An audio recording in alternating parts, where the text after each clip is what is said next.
এদিকে ব্যারাকপুরের এই ঘটনায় ফের বিস্ফোরক অর্জুন সিং। তিনি বলছেন তোলাবাজির যোগসাজশ ভাঙতেই হবে। ব্যারাকপুরের সাংসদ অর্জুন সিং ফের একবার তিনি বিস্ফোরক। তিনি বলছেন মানুষের নিরাপত্তা নেই। ঠিক এভাবেই তিনি আজ ক্ষোভ প্রকাশ করেন। এক্সটর্শন চলছে ওখানে, ডাকাতি থেকে এক্সটর্শন ভালো ব্যবসা। এক জায়গায় একজনকে ডাকাতি নাম করে খুন করে দেওয়ার পরে তার নামে এক্সটর্শনটা বেড়ে যাবে, ভয়ে লোক টাকা দিয়ে দেবে। আমার কাছে খবর আছে একজন বড় বিরিয়ানি ব্যবসায়ী মালিক থেকে গাড়ি চাওয়া হয়েছে, জেল থেকে বসে ফোন করে ওই স্করপিও দিতে হবে। এই নেক্সাসটা যদি জেলের নেক্সাস থেকে নিয়ে তোলাবাজির নেক্সাসটাকে যদি ব্যারাকপুরে বন্ধ না করা যায়, তো তোলাবাজি করার জন্য তো কেউ মানুষ যাচ্ছে রে বাবা, তাকে কেন ধরছি না আমরা? তাহলে ধরলেই তো আসল মাথার কাছে পৌঁছে যাবো আমরা। ব্যারাকপুরের সাংসদ হিসাবে আমার লজ্জা হয়েছে কালকে কি আমি অত সিকিউরিটি নিয়ে ঘুরে বেড়াচ্ছি, আমার এলাকার মধ্যে একজন 27 বছরের ছেলে খুন হয়ে গেল। এমপি হিসাবে আমার সংসদীয় ক্ষেত্রে এই ঘটনাটাতে আমি লজ্জিত। তাই জন্যে আমি বলেছি কি যদি পুলিশ কম পড়ছে আমারও সিকিউরিটি তুলে নেওয়া হোক, কিন্তু মানুষের সুরক্ষা দেওয়া দরকার আছে। আপনারা শুনলেন ব্যারাকপুরের সাংসদ অর্জুন সিং। তিনি বলছেন যে মানুষের যেখানে কোনো নিরাপত্তা নেই সেখানে তার যে নিরাপত্তা সেই নিরাপত্তা তুলে নেওয়া হোক, সেই নিরাপত্তা তুলে নিয়ে যাতে মানুষের নিরাপত্তা সিকিউর করা যায় সেই বিষয়টা দেখা হোক।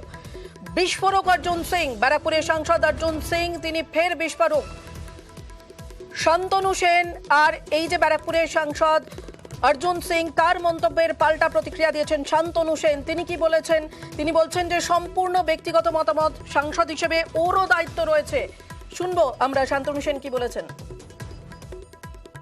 উনি যেটা বলেছেন সেটা ওনার ব্যক্তিগত মত, এটা বাংলার সার্বিক চিত্র মোটেই না। বাংলায় ল অ্যান্ড অর্ডার সিচুয়েশন যথেষ্ট ভালো রয়েছে এবং এখানে কোনো ঘটনা ঘটলে পুলিশ প্রশাসন স্বচ্ছ এবং নিরপেক্ষভাবে কাজ করে। তিনি আজকে সেখানকার একজন সাংসদ, সুতরাং সেই জায়গার যদি ল অ্যান্ড অর্ডারের কোনো সিচুয়েশন হয় তিনিও সেখানে পদক্ষেপ নিতে পারেন, অ্যাডমিনিস্ট্রেশনের সাথে কথা বলতে পারেন, প্রশাসনের সাথে কথা বলতে পারেন। তিনিও সেই দায়িত্বটা তারও আছে। আমার মনে হয় তিনি সেটা করুন, আর সরকার প্রশাসন যেটা করার সেটা করছে। এদিকে দিলীপ ঘোষ তিনি বলছেন যে পুরোটাই একটা রাজনৈতিক বিষয় আর তার মাঝে উনি জাঁতা কলে পড়ে গেছেন। কি বললেন দিলীপ ঘোষ শোনাবো। আমার এলাকায় বোমা বিস্ফোরণ হয়েছে, আমি তো সরকারি দলের নই, আমরা তার বিরোধিতা করছি, কিন্তু তিনি তো সরকারি দলের সঙ্গে আছেন। তারপরে যদি সাধারণ মানুষের প্রোটেকশন না দিতে পারেন তার উপরে চাপ আসবে। মানুষ তাকে ভোট দিয়েছে, এটা লজ্জার বিষয়। কিন্তু প্রতিবাদও করতে পারবেন না, তাহলে ওই দিক থেকে উল্টো চাপ আসবে। পুরোটাই রাজনীতি, কে কোন দিকে করছে বুঝতে পারছি না। নাহলে এই ধরনের হিংসা থামছে না কেন, এই অত্যাচার থামছে না কেন? তার মাঝখানে উনি চাপা বলে পড়ে গেছেন আর কি। এদিকে ভর সন্ধে ব্যারাকপুরে এই যে শুট আউটের ঘটনা, মৃত্যু, তাই নিয়ে বিস্ফোরক অর্জুন সিং। তৃণমূল নেতা অর্জুনের তীরে নেতা এবং পুলিশ জানিয়ে ইতিমধ্যেই তরজা শুরু হয়েছে, তরজা তুঙ্গে।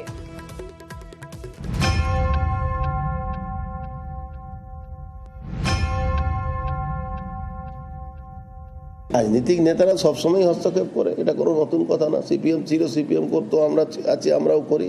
রাজনীতি ছত্রছায়া না হলে অপরাধী থাকবে কি করে? বুধবার ভর সন্ধে বারাকপুরে সোনার দোকানে শুট আউট, প্রাণ হারান দোকানের মালিকের ছেলে।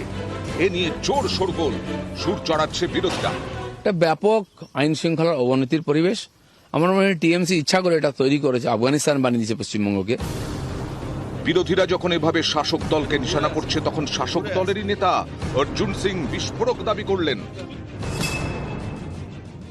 পুলিশ মন্ত্রীর নির্দেশে রোজ বেআইনি কাজ করতে করতে, বেঠিক কাজ করতে করতে ধরা পড়ে যাচ্ছে তলাকার পুলিশ, এবং তারা এরপর না বিদ্রোহ করে।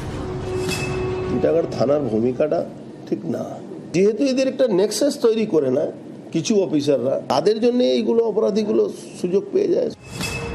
এই সমস্ত অপরাধীরা ব্যারাকপুর এবং তার সংলগ্ন অঞ্চলে তৃণমূল কংগ্রেসের ছত্রছায়ায় আছে এবং তারা তৃণমূল কংগ্রেসের কাছ থেকে পেট্রোনেজ পায়। পুলিশ এদেরকে ধরে না, তো রাজ্য সরকার পুষছে এদেরকে।